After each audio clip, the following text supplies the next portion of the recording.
Man, I'm still recovering from all of that water. Holy shit.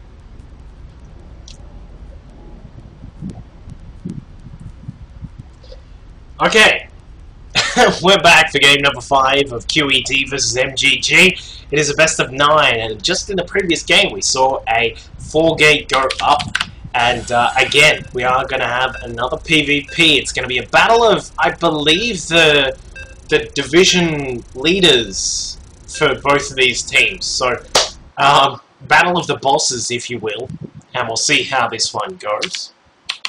It will be on Daybreak.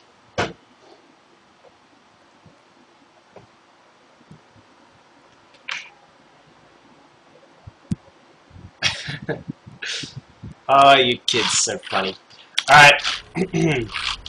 Starting, hopefully no lag. There we go, cool. Alright, starting at the top right hand side for mGG. She is the one and only Nemesis. Who liked Star Trek Nemesis? Did anyone else actually ever see that movie? I thought that my main cool thing about that movie was the fact that the ship that the bad guy had looked freaking cool. What was it called? The Scimitar. It was like the badass name for a spaceship ever. Enterprise? What sort of name is that? I want to be on the Scimitar. Yeah. Anyway, bottom left-hand side, starting for QED. He's on a roll. Well, he's not on a roll. Technically, I guess to be on a streak, you have to win 2 games. But we'll see if he is able to put himself on a streak right now. It is Stod. So, previous game we saw him go for a slightly earlier gate, leading to a slightly earlier core, of course leading to the slightly annoying 4-gate. Nemesis is actually going to be the one who is doing something slightly different. That is a 10-gate right there from them. She's a little bit scared about the possibility of the 4-gate coming along. Meanwhile, for Stod, he's put down his 12-gate.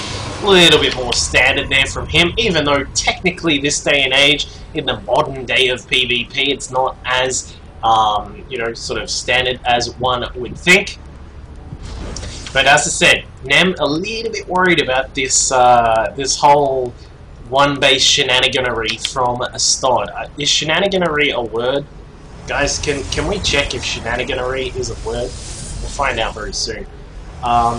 Zeratul, there you go. That's a job for you, Zeratul. You're the dude with the dictionary on hand right now, so go and check out if shenaniganery is a word for me, man. And then we'll get right back to you guys with that. Anyway, so Stod has seen this, does know the gate is up very, very quickly here from Nemesis. She's going to have her warp gate tech done very quickly. This also leads to the possibility of having a couple of sentries down far before the warp gate is the 4-gate push, or any possible 4-gate push, is able to hit. So we'll keep an eye on if Stod is going to continue on with that particular style again. He is yet again saving up some more of that chrono boost, as we can see there. He's sitting on very, very high count there. I'm just going to put an arrow there in case you guys don't know where the chrono boost is. There it is right there. So we'll keep an eye on that and see if Stod is, well, he started the burst. He does have a Zealot on the way out, not to mention a Stalker just behind it as well. So we'll see. Is this probe going to be able to get away? I'm a little bit surprised that Nem has not gone for just a simple 3-gate Stalker to try and deal with this, but looks like she is going to go up to 3 gates. It's gates number 2 and 3 just on the way now. In fact, probe sitting around here, perhaps going to put down a 4th gate. Really? Alright, so it's a counter 4-gate. Perhaps, like, I don't know, this could be a defense, an offensive 4-gate as well, just timed out to hit slightly before her opponents. Someone please pinch me, because I'm not even sure if this is 2013, because suddenly we're using builds from early 2010. I'm not sure what's going on right now, but looks like the Zealot is out there for Nem. Just going to keep an eye on what's going on. Does spot the probe coming through. Going to have to keep an eye on this little bugger because you don't want him throwing down any of those pylons. And Nemesis should be able to get that if that Stalker comes out. There it is. Beautifully done. Gets a Stalker out. Should be able to take care of the probe. And that in a way, is going to end that. So it looks as if Stod is actually going to go for his own defensive 4-gate at this current time. Nem has put down a pylon just up at the top near that sort of standard third base there. Going to want to be able to, you know, sort of get any possible units out close to the base, but it looks like just preparing here. We want to see some sentries come out here from Stod, and none at all. I'm a little bit surprised about that. Like, you know, yes, he will have the advantage of being on the high ground, and if anyone who has watched Star Wars Revenge of the Sith knows that being on the high ground is a pretty cool thing to have, but Nem actually waltzing right in there, loses some of the health on her Stalker straight away, but lots of Zealots here, and they will be able to tank. We'll have to see some target firing here from both players. Will they be able to remove each other's Stalkers? We'll find out very soon. Pylon on the low ground there for Nemesis. She's going to try and take care of some of these pylons here, but Stod does have the Stalker count here that is going to give him the advantage, and it looks like Stod is going to fend this off. I think Nemesis just being a bit overzealous with the with that attack, just sort of wandering up the actual the ramp just straight away, perhaps kind of you know, putting her units in a very vulnerable position right now. And as we can see, Stod is, you know what? He's going to defend a 4-gate, and he's going to say, you know what? Who cares about macro? We're just going to start up with my own 4-gate. But Nem has decided, you know what? I'm going to run in myself, and she's going to run straight through Zealots at the front. Four Stalkers, 4 Zealots, just coming in now. Both of these players, oh god, Nem, please do not expand. Holy moly, that would be a very unfortunate idea. Nemesis needs a sentry right now, right here, and needs to get rid of any possible threat, but it's not going to happen. Looks like the Zealots have gotten inside. If these units can possibly cut down all of the probes that are inside, this could force a base race, and it does. Looks like the probe's now going to try and escape here. Will Nemesis be able to get some out? She doesn't actually have enough for... oh my god, there is a Nexus down the bottom right hand side. Very skillfully done there by Nemesis, and as we can see, it has turned into what is probably going to be a bit of a base race in terms of a base trade. However, looks like Nemesis actually lured her opponent down to where her other base was. I'm not sure if that was the greatest decision there, but the Stalkers have taken care of all the pylons powering the gates, so no reinforcements here for Nemesis. However, no more reinforcements for Stod either. He has now lost all of his possible power. Looks like the gateways are going to go down next as well. But as we can see, Nem has gotten a pylon down, she's gotten a gateway down, she's going to have all sorts of cool stuff available to try and continue on her legacy very soon. But Stod has also started doing the exact same thing. So this is, as I said, 2010, hello, we are back inside you.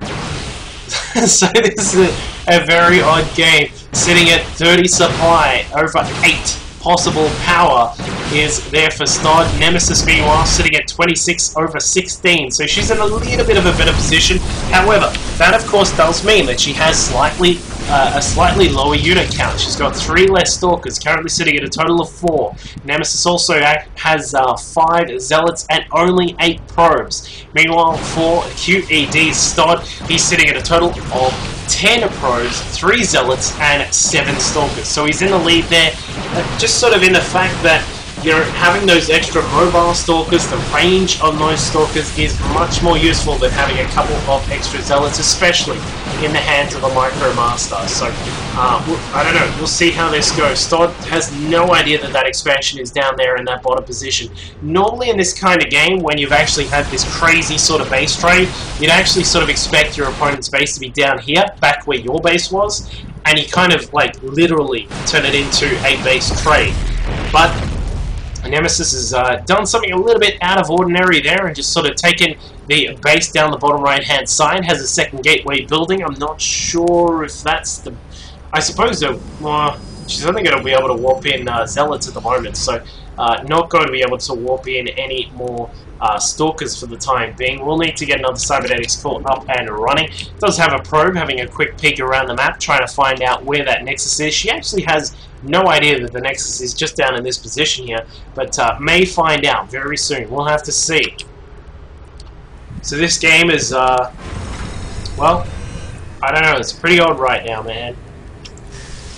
I don't know how I feel about this. I'm not sure about moving out against your opponent like this, but I mean, with some. It's kind of hard to call this one, but it looks like Nemesis is going to find one of the zealots here. If she can snipe off that one zealot, that would be quite nice for her to get rid of that, because that would mean only one zealot available for Stod, and as you can see, there are still those 7 stalkers there, which are quite threatening. So Nemesis is going to sit here, just at the watchtower, keep an eye on what's going on, but no, going to switch it about and just move down to the other portion of the map. Still waiting on a cybernetics core. I don't know why she's warping in zealots. Like, I mean, I would presume the common sort of fear here is that your opponent is going to suddenly come along with quite a lot of units, but you know, the cybernetics core is so useful and so powerful.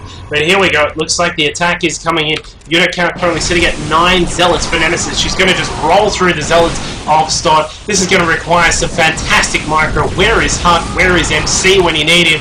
Because Stod is now in a bit of trouble. Beautifully done by Nemesis with the zealots now coming in. She's able to take care of those last remaining stalkers, doing their best to micro about, but that is going to be it. There is pretty much no way that Stod is going to be able to save this game here. Trying to micro the stalkers up the ramp, but with that many zealots chasing you, I don't think there's any hope of ever trying to finish off this game. But as you can see, Warpgate attempting to switch in there, but not going to happen. Stalkers and Zealots going to have their way with the rest of his base. The Stalker's still trying to micro about for Stod as best as possible, but there is a GG, and Stod does go down. Nemesis taking a victory over her other boss foe for QED. Of course, the battle of the bosses there between these two. And, well, that takes us to a position of 3-2. mGG in the lead right about now. Let me just fix up that scoreboard for you. There you go. So, interesting game. As I said, you know, there was sort of a little bit of an expectation that Stod was going to go for one base sort of play. He did it. Unfortunately, Ji-Yoon was not prepared for it, but Nemesis, with very early gateway, very early cybernetics core, pumping up that warp gate tech, was prepared for that. Did her own 4-gate, and it turned into this weird sort of situation where we had the base trade. But unfortunately for Stod, was not able to compete with that preparation that Nemesis had, and the game was done. So, 3-2, as I said, for mGG at the moment. We'll go into game number 6 very soon. Stay tuned.